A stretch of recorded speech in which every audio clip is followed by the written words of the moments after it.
dois, o mesmo espírito pode tornar a nascer rico ou pobre. Olha que beleza. Com a reencarnação, acabou essa balela de casta. Esse papinho de rico, pobre. Acabou. Capitalista ou proletário, chefe ou subordinado, livre ou escravo, homem ou mulher. Até isso. Não, porque eu sou homem, porque eu sou mulher. Pois é. Com a reencarnação, essas palavras perdem completamente o significado. Completamente. De todos os argumentos invocados contra a injustiça da servidão e da escravidão, contra a sujeição da mulher à lei do mais forte, nenhum há que prive em lógica ao fato material da reencarnação. Se, pois, a reencarnação funda numa lei da natureza, o princípio da fraternidade universal também funda na mesma lei, o da igualdade dos direitos sociais e, por conseguinte, o da liberdade. Isso está na Gênesis, no capítulo 1, item 36, ainda não chegamos nele, estamos perto de chegar. Página 42 e 43. Ver também esse espírito. Na época, Allan Kardec sabia apenas o que vários autores contavam a respeito dos selvagens africanos, sempre reduzidos ao embrutecimento quase total, quando não escravizados impiedosamente. É baseado nesses informes científicos da época que o codificador repete com outras palavras o que os pesquisadores europeus descreviam quando da volta das viagens que faziam à África Negra. Todavia, é peremptório ao abordar a questão do preconceito racial. Nós trabalhamos para dar a fé aos que em nada creem, para espalhar uma crença que os torna melhores uns dos outros, que nos ensina a perdoar aos inimigos e a se olharem como irmãos, sem distinção de raça, casta, seita, cor, opinião política ou religiosa. Numa palavra, uma crença que faz nascer o verdadeiro sentimento de caridade, fraternidade e deveres sociais. Está lá na Revista Espírita, Allan Kardec escreveu, em 1863, depois no Rio de Janeiro também, em 2005, e depois em 63. O homem de bem é bom, humano e benevolente para com todos, sem distinção de raça nem de crença, porque em todos os homens vê irmãos seus. Olha, uma definição simplesinha. O que é o homem de bem? É aquele que é bom, humano e benevolente com todos, sem distinção. Nem de crença, nem de raça, de nada. Esse é o homem de bem. É importante compreender também que os textos publicados por Kardec na Revista Espírita tinham por finalidade submeter à avaliação geral as comunicações recebidas dos espíritos, bem como aferir a correspondência desses ensinos com teorias e sistemas de pensamentos vigentes à época. Em nota ao capítulo 11, item 43 do livro A Gênese, o codificador explica essa metodologia.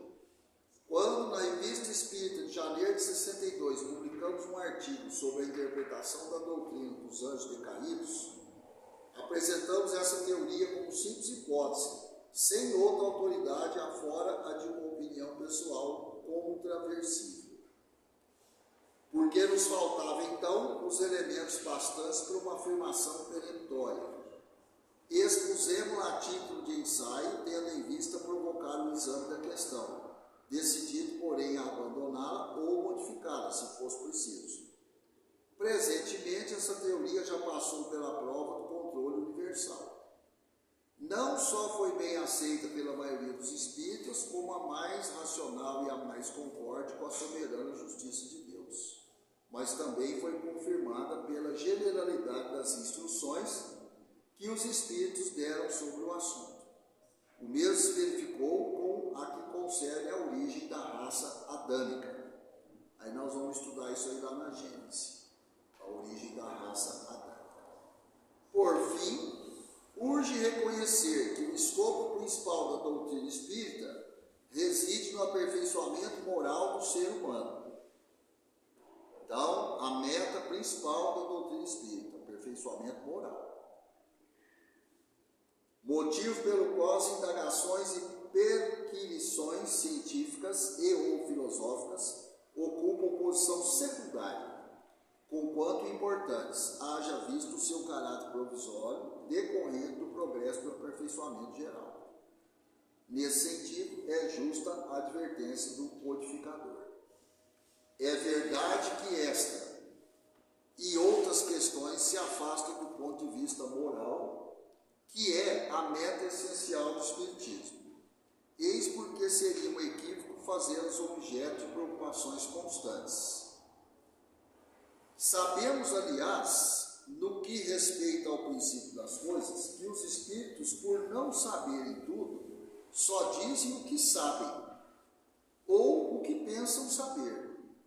Mas como há pessoas que poderiam tirar da divergência desses sistemas uma indução contra a unidade do Espiritismo, precisamente porque são formulados pelos Espíritos, é útil poder comparar as razões pró e contra no interesse da própria doutrina e apoiar no assentimento da maioria o julgamento que se pode fazer do valor de certas comunicações.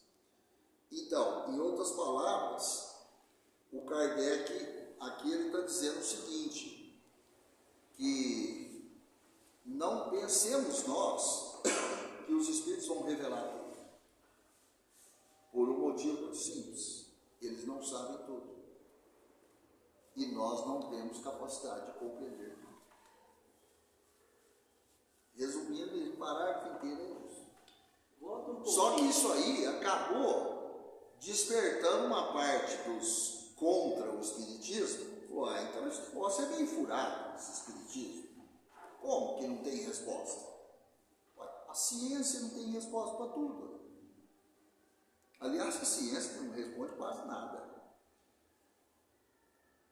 Por que cargas d'água o Espiritismo deveria responder a tudo? Volta um pouquinho, que eu não entendi uma coisa. Volta. Aí, ó, é verdade que esta e outras questões, eu não entendi essa coisa aí. O que você não entendeu? Lê para mim aí, ó. É verdade que esta e outras questões se afastam do ponto de vista moral, que é a meta essencial do Espiritismo. Que outras questões que se afastam do ponto de vista moral? As questões que se fundamentam só na ciência. Tá? É um erro, né? Eu me fundamentar só na ciência. É um erro. Vai ficar incompleto. Entendeu? Feitas essas considerações, é lícito concluir que na doutrina espírita vigora o mais absoluto respeito à diversidade humana, cabendo ao espírito o dever de cooperar com o progresso da humanidade, exercendo a caridade no seu sentido mais abrangente, benevolência para com todos, indulgência para as imperfeições dos outros e perdão das ofensas. Só isso nós temos que praticar. Tal como entendia Jesus, nosso guia e modelo, sem preconceitos